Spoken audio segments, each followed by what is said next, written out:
പഠിച്ചതെല്ലാം മറന്നുപോയോ? പരിഹാരമുണ്ട്. പഠിച്ചതൊന്നും ഓർമ്മയിൽ നിൽക്കുന്നില്ലെന്ന പരാതിയാണ് ഓരോ വിദ്യാർത്ഥിക്കും. ഇതിനൊരു പ്രതിവിധിയെക്കുറിച്ചാണ് പറയാൻ പോകുന്നത്. ഇക്കാര്യങ്ങൾ പിന്തുടരുന്നതോടെ പഠിച്ചതൊന്നും ഇനി മറക്കില്ല.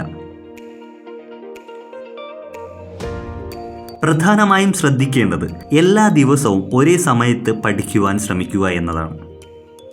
ഇത് ശീലമാക്കുന്നതിലൂടെ വിദ്യാർത്ഥികളുടെ ശരീരവും മനസ്സും ആ പ്രത്യേക സമയത്ത് പഠനത്തിനായി രൂപപ്പെട്ടു വരും. ഉറക്കം, ആഹാരരീതി, വ്യായാമം എന്നിവ ദിനചര്യയിൽ കൃത്യമായ ഒരു സമയം പാലിച്ച് ചെയ്യുകയാണെങ്കിൽ ദിവസം മുഴുവനും മാനസികവും ശാരീരികവുമായി ഉന്മേഷം ലഭിക്കും.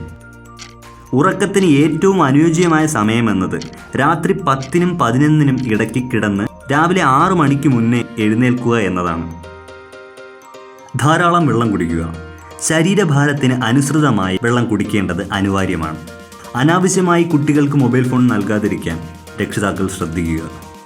കുട്ടികളുമായി രക്ഷിതാക്കൾ ഒരു സൗഹൃദം കാത്തുസൂക്ഷിക്കുകയും ചെയ്യുന്നത് അവരെ മാനസികമായി ഒരുപാട് സന്തോഷത്തിലാക്കും. പഠിച്ച പാഠങ്ങൾ ഓർത്തു വച്ച് പരീക്ഷയ്ക്ക് മാർക്ക് വാങ്ങുന്നതിലുപരി പുതുതായി കേൾക്കുന്ന കാര്യങ്ങളിലെ അറിവ് സമ്പാദിക്കുക എന്നതാണ്. അറിവ് വർദ്ധിപ്പിക്കുന്നതിനായി പഠിക്കുകയാണെങ്കിൽ അവ നല്ല രീതിയിൽ മനസ്സിലാക്കാനും ദീർഘകാലം ഓർത്തിരിക്കുവാനും കഴിയും. ഈ വീഡിയോ ഇഷ്ടമായെങ്കിൽ നിങ്ങൾ ലൈക്ക് ചെയ്യുക, കമൻറ്റ് ചെയ്യുക, സബ്സ്ക്രൈബ് ചെയ്യുക.